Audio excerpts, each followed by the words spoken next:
Nesse vídeo eu vou fazer uma introdução ao Angular, mostrando para vocês as características e os recursos mais fundamentais desse framework super popular para desenvolvimento de aplicações front-end. Fica comigo aí.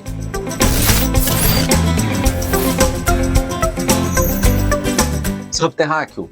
Falando, o Angular é um framework front-end muito popular, que divide aí com o React a parcela majoritária do mercado de frameworks para front-end. Originalmente chamado de AngularJS e desenvolvido em 2009 por Bisco Hevery e Adam Browns, será que é assim que se pronuncia? Era apenas uma biblioteca JavaScript que já oferecia funções de reatividade, dessas que facilitam pra caramba a nossa vida como desenvolvedores, em que sempre que uma variável tem um valor atualizado, todos os elementos que mostram aquela variável na página HTML automaticamente passam a apresentar aquele mesmo valor. Isso tornou, certamente, o AngularJS extremamente popular entre os desenvolvedores, porque facilitava demais o desenvolvimento das interfaces web. Eles lá em 2014 deram um passo muito maior, acabaram praticamente com o AngularJS e iniciaram o framework Angular, já agora não como uma biblioteca, mas como um framework, baseado em TypeScript e que roda sobre uma plataforma de transcrição de TypeScript para JavaScript, e com inúmeros outros recursos que alavancaram ele mais ainda, já devido à popularidade do AngularJS, a nossa caixinha de ferramentas como desenvolvedores web. Ele dado lá de Angular 2.0 em 2014, a partir de então a plataforma tem evoluído sistematicamente, normalmente por volta de 2 vezes por ano sai uma versão nova. A última, que é o Angular 15, sai em novembro de 2022 e certamente logo mais sairá a versão 16. Como características, é um framework bastante popular, baseado em TypeScript, ele é fortemente modular e componentizado, que é ótimo. Foi desenvolvida e é mantida pelo Google e pela Microsoft, eu diria, mas ela é exclusivamente de front-end. Não é possível armazenar dados em banco de dados ou fazer qualquer outro tipo de codificação que é processada no lado do servidor, como aconteceria com PHP, ASP.X ou Java. Então ela acaba sendo usada para desenvolvimento exclusivamente de aplicações do tipo SPA, o Single Page Application. Para aplicações de negócio isso é ótimo. Todas as aplicações em que você tem uma interface de autenticação e você tem menus e janelas, ela é excelente para isso. Mas ela é péssima para aplicações em que você precisa de páginas indexáveis independentes para entidades específicas, como por exemplo um portal de notícias em que a notícia precisa ser uma página isolada, independente, que possa ser indexável por mecanismo de busca, e-commerce, em que é super desejável que as páginas dos produtos sejam indexadas também pelos mecanismos de busca, logs, etc. Mas para aplicações de negócio, esse tipo de framework é excelente. Em relação à plataforma ainda, a minha opinião é de que ela tem uma arquitetura desnecessariamente complexa. A performance dela não é a melhor das 3 grandes do mercado, que são React, Vue e Angular. E a ferramenta de desenvolvimento, por vezes, acaba nos forçando a criar estruturas muito complexas, com muitos arquivos, e que, de certa forma, diminui a curva de aprendizado dos desenvolvedores. É preciso ter uma noção boa de HTML, CSS, TypeScript e JSON para dar continuidade. Então, se você tem dificuldade com alguma dessas tecnologias, eu recomendo que você pare agora e se familiarize com elas antes. Mas antes de colocar a mão na massa, se você chegou até aqui é porque você tem interesse nesse tipo de conteúdo. O canal é novo, está precisando de inscritos, então dá uma forcinha aí. Clica no botão de inscrever, ativa o sininho para receber as notificações.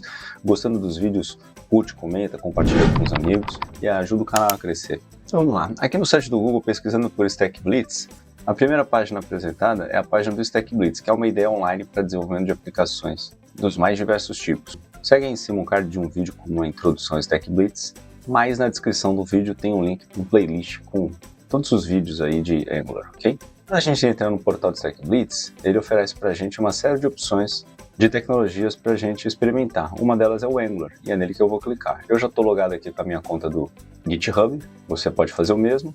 E é assim que é um projeto em branco aqui no Stack Blitz do Angular. O que temos aqui? Temos uma pasta chamada src, de source. Temos aqui uma folha de estilo que está em branco, só com comentário.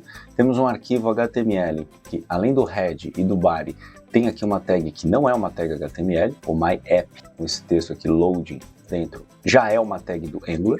A gente tem um arquivo TypeScript que caracteriza um componente aqui do Angular, já volto aqui para entrar em detalhes. Tem um arquivo JSON de configurações do Angular, nesse arquivo, por exemplo, em que a gente especifica a raiz do código-fonte, e aqui em Options nós temos qual é o arquivo index.html e qual é o componente principal. Outros 2 arquivos, o package.json e o tsconfig.json, são também arquivos de configurações, cujos detalhes a gente vai experimentando no decorrer do vídeo. No main TypeScript, que é o arquivo principal do nosso projeto no momento, Ele tem aqui, logo nas primeiras linhas, alguns imports.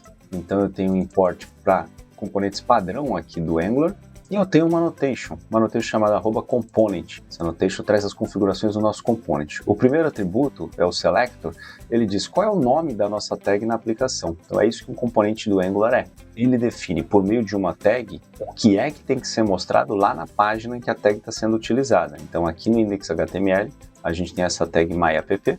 E aqui no main TypeScript eu tenho a definição dessa tag myapp. Por meio desse select, eu define aqui. Eu tenho outro atributo chamado standalone, que está como true. Temos aqui um atributo chamado imports, que por enquanto tem só o common module aqui do Angular. E temos um atributo chamado template. Nesse template, a gente tem um template string, e no template string a gente tem o que é um código HTML.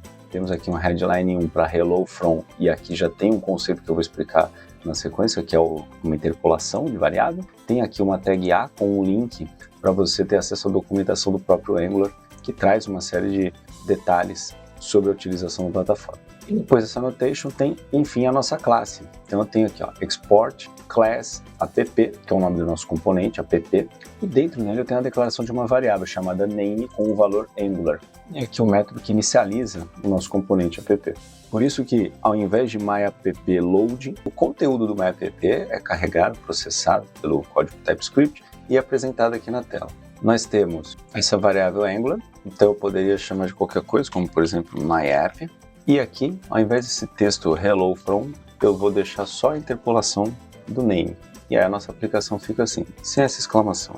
E tem um link aqui. Tudo que eu colocar aqui nesse HTML, fechar aqui o link, tudo que eu colocar nesse HTML será apresentado aqui no formato de um HTML processado. Mas processado não pelo servidor, e sim pelo cliente. Agora, é horrível programar assim nesse template, né?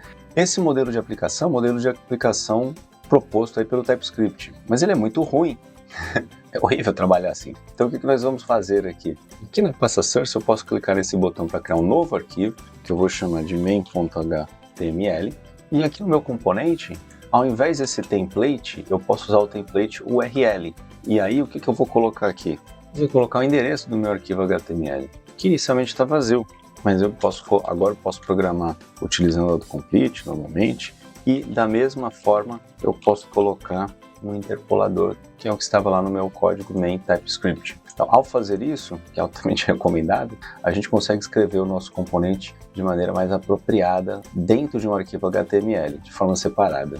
E agora, como funciona essa questão dos atributos e dos métodos? No componente principal, eu deixei aqui declarado um atributo chamado name, e esse conteúdo eu posso usar livremente na minha aplicação. Então, esses dois componentes que formam o meu componente principal, eu posso usá-lo aqui para escrever o meu programa, e no caso eu só coloquei um head com o nome do meu programa. Eu poderia ter quantos atributos quisesse dentro dessa classe, declarando-os aqui dentro desse par de chaves. Então eu poderia, por exemplo, declarar um pontador, inicializando ele com 0, por exemplo. Em uma div, eu poderia também mostrar esse counter aqui. Uma outra coisa que a gente pode fazer é implementar métodos. Então, posso ter um método chamado increment, e eu preciso usar o this para me referir aos atributos internos da minha classe, e eu posso dar um mais aqui no counter. Enquanto que no HTML, posso implementar um button e colocar aquele counter dentro dele ao invés de um div, e eu posso usar um recurso do Angular chamado event binding, em que eu associo um determinado evento a um método, e ao clicar no botão, ele invoca aquele método e executa o código que está dentro dele. Agora, eu vou apagar isso aqui por enquanto, e vou remover esse contador daqui para usar um outro recurso aqui do Angular, que é a criação de componentes. Dentro da pasta source, em cima da pasta source, ao clicar com o botão direito, eu tenho aqui um tal de Angular, eu tenho aqui um tal de Angular Generator. E uma das opções que ele pode criar é o component. Eu vou clicar nesse botão, ele abre uma caixinha aqui em cima para eu dizer qual o nome que eu quero para esse componente, e eu vou chamar de counter. Percebe que ele cria uma pasta chamada counter com um arquivo CSS, um arquivo HTML e um arquivo TypeScript. No arquivo CSS eu não tenho nada, é para o caso de eu desejar declarar uma folha de estilo específica para os elementos desse componente. No arquivo HTML eu só tenho um parágrafo com o texto counter, que é o nome do componente works, e no arquivo TypeScript eu tenho o mesmo annotation definindo como selector app-counter. Então você percebe que quando eu chamo um componente de counter, ele já cria um seletor com app-o nome do componente. Ele também usa o template URL para especificar qual é o arquivo HTML desse componente, que é esse aqui, e ele também cria um array e colocar as folhas de estilo. No caso eu só tenho uma, é o arquivo CSS que está em branco aqui em cima, mas eu poderia ter várias folhas de estilo para esse componente. E aqui embaixo tem a classe exportada Counter Component, que implementa o onInit, que é uma classe específica aqui do Angular também. Já temos declarados, mas não utilizados, um construtor e o método ngOnInit. E aqui eu posso já declarar o meu counter como sendo number inicializado aqui com 0. Essa inicialização pode e deve ser feita pelo constructor. Eu uso o this para me referir ao atributo que eu declarei aqui, vou inicializar ele com 0, e eu posso ter um método increment, assim como foi definido na outra classe. Pronto, e assim eu tenho a minha primeira classe aqui, meu primeiro componente. O increment por enquanto não está fazendo nada, this.counter++, vou dar incrementando ele. Tenho minha classe pronta. Enquanto que no meu arquivo HTML eu vou colocar uma div, dentro dessa div um span com o counter e um botão para incrementar o counter. Enquanto os componentes forem utilizados sem módulo, temos que declará-los como standalone. E no main TypeScript, aqui no atributo imports, além do como module, temos que importar o nosso counter component. Ao fazer isso pelo autocomplete, usando o Ctrl espaço, ele automaticamente já coloca o import aqui em cima. Se esse import não aparecer automaticamente, temos que colocá-lo manualmente. A gente tem aqui o import, o nome da nossa classe, from e o arquivo onde está a nossa classe, que é esse aqui. Aqui vamos dar uma melhoradinha aqui no HTML, eu coloquei 2 mais sem querer, seria só o mais. Tem que dar um espaço aqui no span. Agora no arquivo main, a gente precisa importar. Aqui dentro do @component, em imports, além do como módulo, dentro desse array, vamos colocar uma vírgula e buscar o nosso componente. Então eu dou Ctrl espaço e começo a digitar counter component, ele já apareceu aqui. Ao usar o autocomplete por meio do Ctrl espaço, quando eu dou um Enter ou clico com o mouse aqui nesse botão, ele automaticamente joga o import aqui em cima. Senão a gente teria que importar na mão, né, manualmente, codificando. A gente tem que colocar aqui o comando import, entre chaves o nome do nosso componente, from, e o arquivo onde está o nosso componente, que é esse aqui. Agora, feito isso e salvo, a gente já consegue usar o nosso componente aqui. Então, vou colocar app counter e o nosso componente vai aparecer aqui. Então quando eu clico nesse botão, ele incrementa o componente. Aqui está o código dele, aqui está o HTML dele. Quando eu clico no botão, ele incrementa. Aqui a gente já consegue explorar uma das melhores vantagens, que é reutilizar esse componente. Percebe que aqui, quando eu faço isso, vou colocar uma linha separadora aqui, quando eu faço isso, eu tenho 2 componentes e eles atuam de forma independente. Percebe que não são as mesmas variáveis. Então aqui a gente observa 2 benefícios grandes aí de usar um framework de front-end. O primeiro deles, no HTML do meu componente, eu só coloquei esse duplo par de chaves com uma variável e o próprio Angular se cuida de interpolar esse valor. E quando ele interpola, sempre que há uma modificação, o Angular ele mapeia todos os atributos e seus valores. Se qualquer método modifica um valor de um atributo, ele automaticamente replica reativamente o valor desse atributo em todos os elementos de interface. E convenhamos, isso é muito legal. Vamos criar um outro componente que agora a gente tem que começar a praticar. Aqui na pasta Source, eu clico com o botão direito, Angular Generate Component, vou chamar agora de Other. E agora, aqui em Other, eu vou declarar 2 valores. Eu vou declarar 2 variáveis, N1 como number, N2 como number, e o sum, que vai retornar this.n1 mais this.n2. Outra coisa que eu preciso fazer é colocar o standalone true. Eu já quero ver meu componente aparecendo aqui. Então lá no main TypeScript eu adiciono o other component nos imports e no main HTML eu quebro uma linha e vamos já aproveitar para dar uma organizada aqui. Vou criar um H2 para contadores, um para somadores e adiciono meu somador aqui. Aparece aqui other works. No HTML do meu somador eu posso apagar tudo isso. E eu vou colocar um input do tipo number e vou usar um recurso chamado ngModel entre um par de colchetes e de parênteses para relacionar esse input com o meu atributo N1 declarado aqui em other components. Precisamos aqui dentro do @component declarar um imports, o forms module. Quando eu incluo ele dessa forma, automaticamente o import aparece aqui em cima. Percebe que o nosso input já apareceu aqui. Voltando no HTML, eu vou criar um outro input para N2, vou acrescentar um sinal de mais para ficar bem claro, e numa div eu vou colocar o método sum interpolado por meio do duplo par de chaves. Percebe que automaticamente quando eu colocar valores aqui, a soma vai aparecer aqui. E da mesma forma que aconteceu com o app counter, eu posso ter múltiplos somadores, cada um com seus valores e os seus resultados. Eu posso inicializar esses valores no construtor ou no ngUnit também funcionaria, para que não apareça aqui aquele num. Para que tal um exercício? Afinal de contas, para aprender a programar tem que programar. Vamos fazer uma aplicação que calcule a taxa de juros a partir do valor presente, da quantidade de meses e da taxa de juros.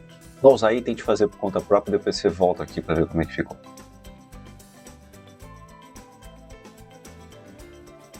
Beleza, então aí como é que ficaria essa aplicação? Vou clicar aqui no Angular, vou create no Project Angular, ele cria o projeto padrão do Angular aqui, deixa ele carregar, carregou. Aqui em Source eu vou criar um arquivo chamado main.html e lá no main TypeScript, em vez de template aqui, eu vou atribuir ao template URL, o main.html. Vou adicionar também aqui o forms module. Quando eu faço pelo autocomplete, ele automaticamente coloca o import aqui em cima, é o que me interessa. Aqui no main.html, vou colocar interest. Vamos começar fazendo HTML. Vamos colocar uma div para o value, um input para o value, com um passo 0.01, 2 casas decimais. Eu vou ter uma div para a taxa de juros, um input para a taxa de juros, também com o passo 0.01, uma div para os meses, um input para os meses, sem o passo, porque é de 1 em 1, uma quebra de linha, e uma div para receber o valor. Minha classe principal não preciso dessa variável name, eu vou ter o value como number, eu vou ter a taxa de juros também como number, vou ter a quantidade de meses como number, vou usar o método getInterests para calcular os juros, e aí eu retorno o value multiplicado por 1 mais a taxa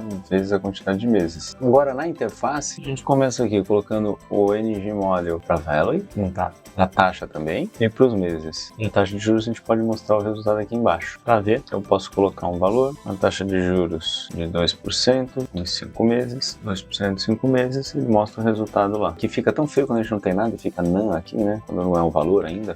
Ou então quando é uma dízima periódica, como nesse caso, um número muito grande. Então uma coisa que a gente pode fazer para resolver é usar o Py para definir um formatador, no caso aqui currency. Quando é moeda e não tem nada, ele não mostra nada. Ainda que seja uma dízima, ele vai mostrar formatado. E quando não tiver nada para mostrar, ele vai mostrar 0. Então a gente já resolve isso aqui. Então mais um exercício para praticar ainda mais. Mais um temporizador. Use o setInterval do JavaScript, que também existe no TypeScript. Formate para mostrar minutos e segundo. E com 2 botões, um para iniciar, outro para interromper. Pausa o vídeo aí, faz o exercício, depois volta aqui para saber como ficou.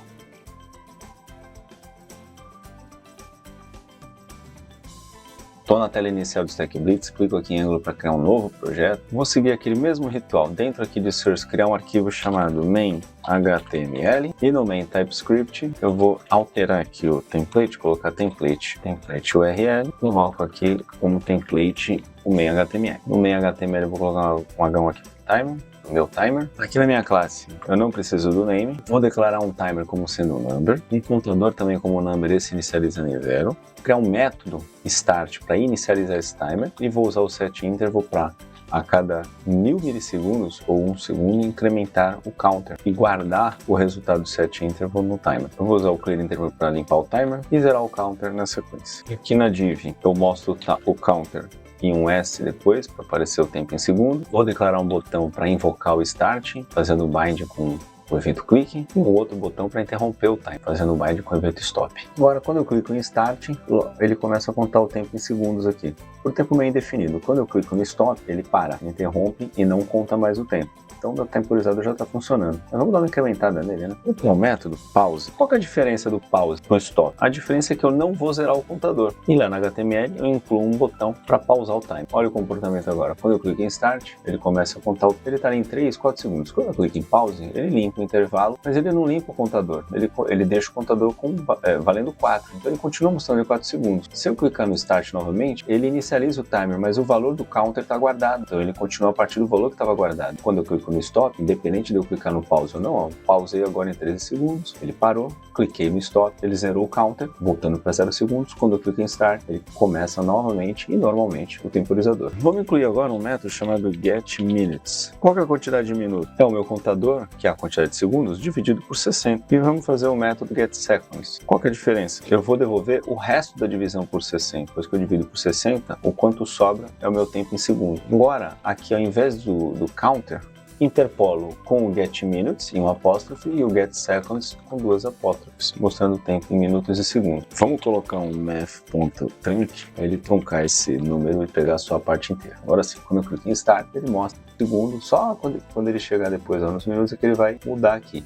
Para testar isso aqui, eu posso remover um zero daqui, os segundos começam a contar mais rapidamente. Quando ele chega em 60, se observar aqui, ó, ele está contando segundos. Se chegar em 60, ele aumenta aqui a quantidade de minutos e recomeça o segundo. Vou voltar o zero aqui, a gente tem aqui o nosso timer. E é isso aí, acho que é um bom começo, já dá para começar a brincar com o Angular e criar seus próprios componentes, fazer suas próprias experiências. Nos próximos vídeos eu vou explorar outros recursos, utilização de temporizadores, mostrar como condicionar elementos, como usar laços de repetição para replicar elementos múltiplas vezes na página, etc. Então, aproveite para se inscrever no canal, ativar o sininho para ficar por dentro das novidades. E se gostou desse vídeo, chegou até aqui, curte, comenta, compartilha com os amigos e ajuda o canal a chegar em outras pessoas que, como você, têm interesse por esse tipo de conteúdo. Beleza? Até a próxima!